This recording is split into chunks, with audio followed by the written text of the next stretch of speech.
Hi, I'm Gloria Moraga. This is One-on-One, communications in the digital age, and perhaps communications in the virus age, because we are struggling to defeat COVID-19. And we are doing it, and we can pitch together and do this. So I'm going to be conducting a series of interviews from home.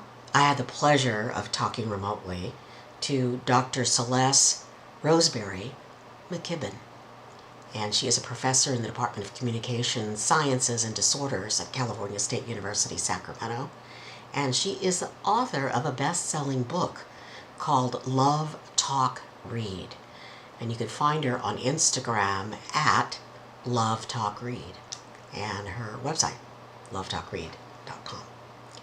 And she is just a gem of a woman and just has valuable things to tell us as we deal with the virus. You've had a varied life. You've traveled, and tell me about the story that you told on Facebook that was so compelling.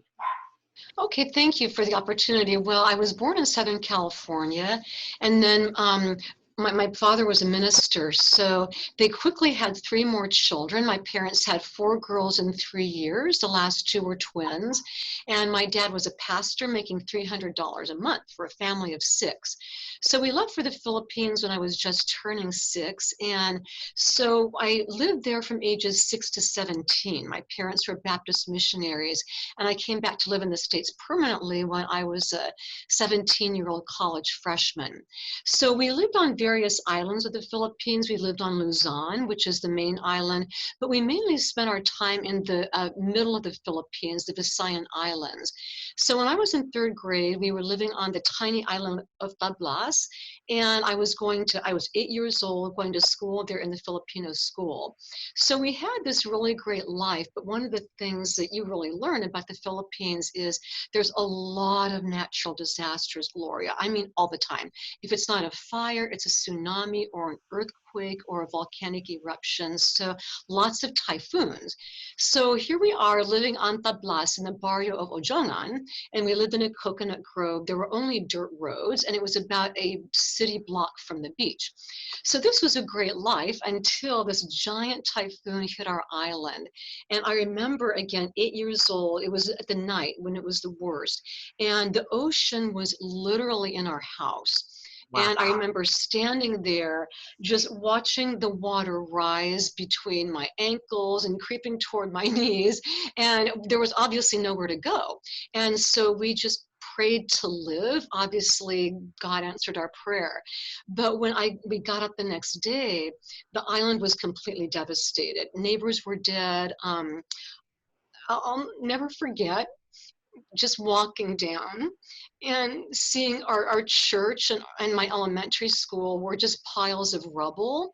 Everything was gone. And I'll never forget just the shock of that. It was like my world had crashed in and just turned upside down, as it had for everybody. But at least we were still alive. So anyway, after we kind of absorbed the reality, which is a lot for an 8-year-old child, we learned that the Filipinos had this concept. It's called bayanihan, which is community. And natural disasters are so frequent over there that you just, if you're still alive, and that is up and down, if you're still alive, you not only rebuild for yourself, but you look around at your community, your neighbors, your church, your school, and all of you join together to help each other. So that was just absolutely pivotal for me. And it led to a lot of my current projects, like, collecting books for children in poverty, children who've lost everything. But that experience, again, was very profound in terms of influencing my current life and my missions. Bayanihan? Bayanihan, yes. Yeah, it means sense of community. It means sense of helping each other out, especially during times of difficulty. It's a little hard to translate, but it's community taking care of each other, especially in times of difficulty. Wow, and that's such a great lesson for right now. Yeah. There are people now who are really suffering, and in many ways, I worry about the homeless, but also the little ones. They don't know what's going on. They're not going to school. I know my granddaughter is 3, and she doesn't understand why. She was just in preschool for about 6 months, and Oh, wow. just loves the learning there. And now she's not going to school, and so um, what can you say as just a professor, a teacher, uh, to, to how we all need to uh, band together during these times and think upward and think good thoughts for each other. Okay, well, first of all, I think it's important to understand maybe the emotions that come with a time like this. So, the first thing is just this tremendous sense of shock, where I don't know about you, Gloria, but I feel like I've been dropped in the middle of a science fiction movie. It's so shocking and so sudden, just like that typhoon. So, I think we can be kind to ourselves and those we love by understanding that shock is the number one emotion. And then it's followed by maybe anger, denial, panic, all of that. Those are normal feelings. And I think first and foremost, we have to treat ourselves kindly and help ourselves to understand that this is a typical process to go through when a disaster hits.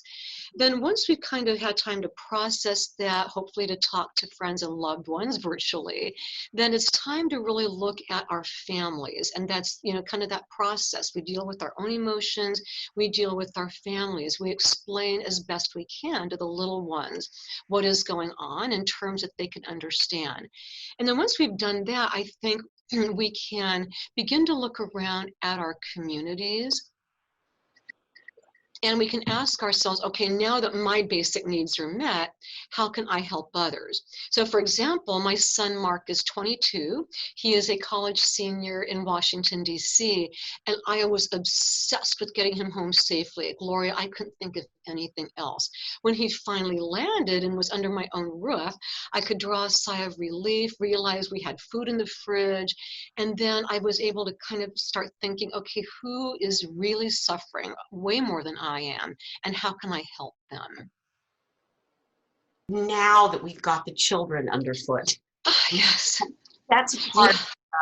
It's like, oh wow, we're all here and no one's leaving. And as a somebody who's semi-retired, but not really, but okay, someone who's working from home, I always love that time when the house got really quiet Yes. and Yes. think, and you can write, and you can, do all of the creative things that you like doing. Well, it doesn't get really quiet. No, no, I know what you mean, Gloria. Like to do deep mental work, I really need a quiet space to be alone. And yeah, it's just so true. And I've had so many people, especially women, tell me that. So there's a couple of things. One thing I think realistically is we might have to postpone some of that stuff, which I hate doing, but I know I'm having to really triage. I mean, and I don't have small children either around like you do. I just have my husband and my son. And that for me, that's a lot. And I'm one of the luckier ones. So I think we have to realistically maybe postpone some of that deep thought work until things settle down. And then I think the next thing is we have to really communicate with each other and try to be flexible. So as an example, my son is trying to study for the law school entrance exam. So we've talked about it, that my husband can't have the TV on loudly all the time, and maybe he needs to use headphones, and maybe Mark needs to move to a quieter part of the house. So I think, Gloria, again, I say this from a position of blessing, but we can maybe negotiate with family members, even little kids. Hey, grandma needs 15 minutes of quiet space by herself.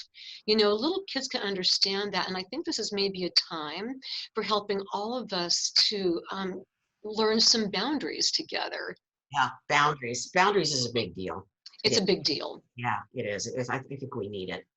And But if I can just quickly throw this in, so I told my husband, okay, here's your honey-do list. Where would you like me to put it? And he said, well, probably, and I won't repeat what he said, but I kind of realized that I was maybe nagging him a little bit. And I thought, okay, Celeste, there's a boundary here. He knows you have the honey-do list. He knows you want stuff done. Now you've taped it up on the wall, so stop reminding him. So it's learning to process this new normal together. yeah, the governor said, "Oh, you're fine to go for walks, go outside, do this and that." And I said, "Oh, this is great. We can all weed because we've got weeds, that we need to pull." And it's like everyone just ignored me. What? Oh, well, you need to make dinner contingent upon that. No, I'm just kidding. But yeah, it's interesting because, Gloria, I don't know about you, but as a parent and a daughter and a wife, I really realized how separate all of our lives have become.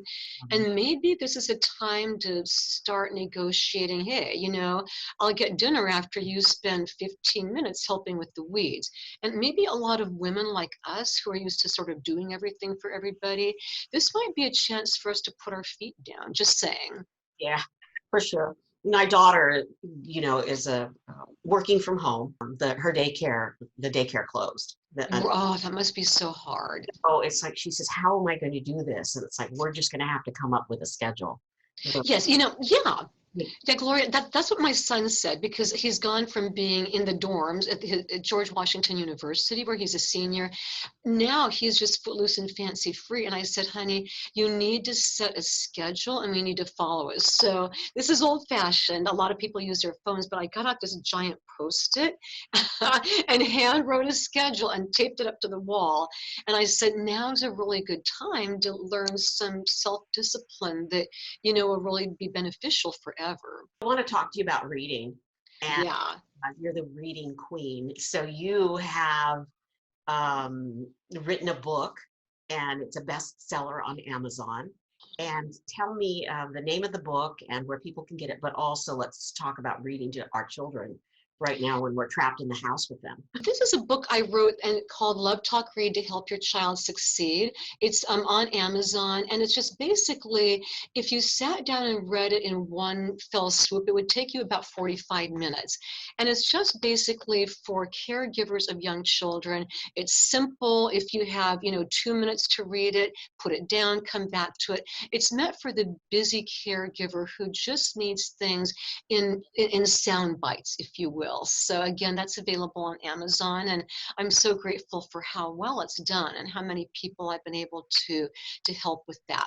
So I've got a Instagram page. It's at Love Talk Read, and on my at Love Talk Read Instagram page, I will be posting a lot of practical ideas for people to work with their children at home.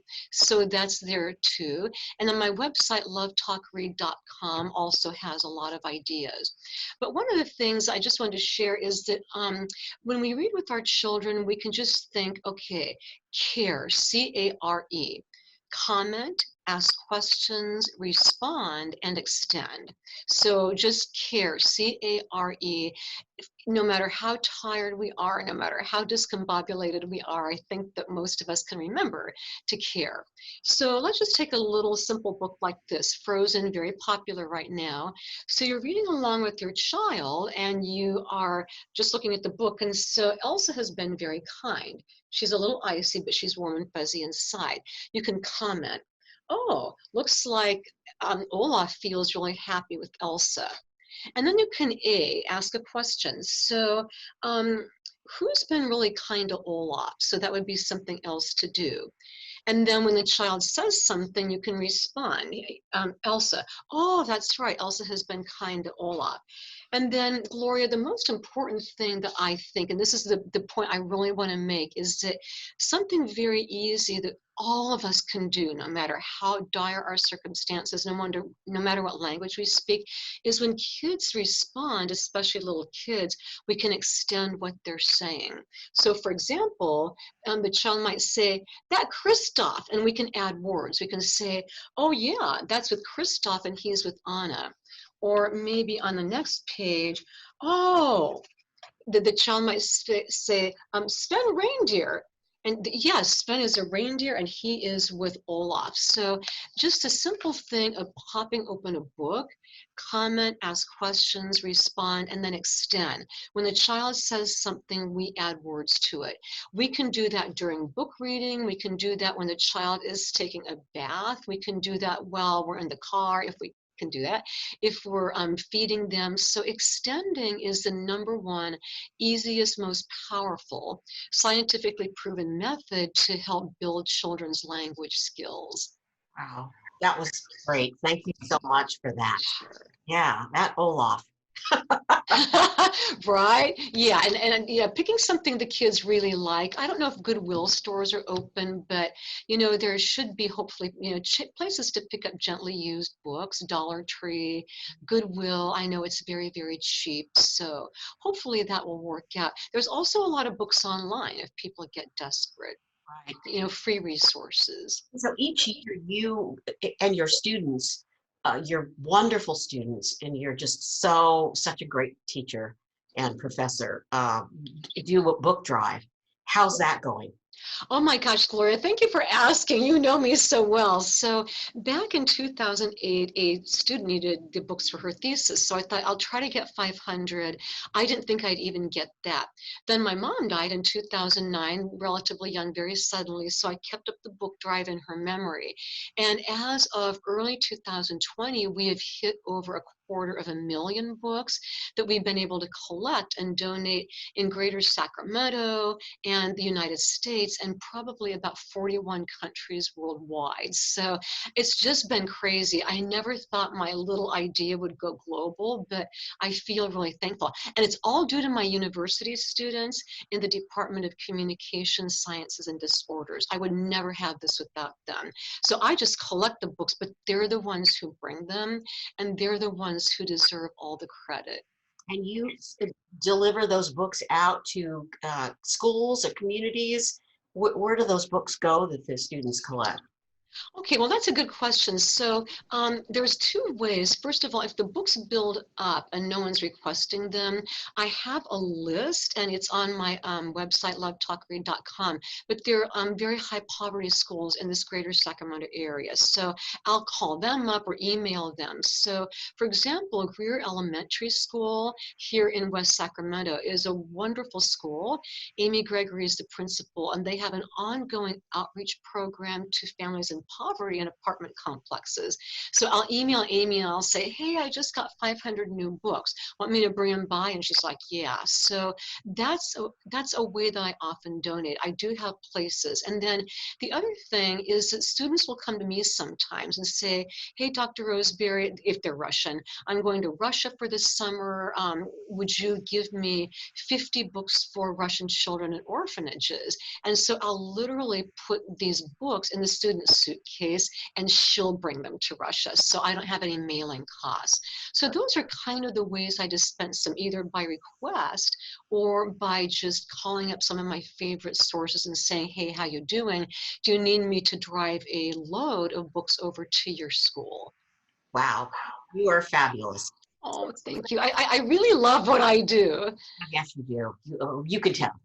Um, lovetalkread.com. Yes, lovetalkread.com is my website, and then Instagram is at lovetalkread.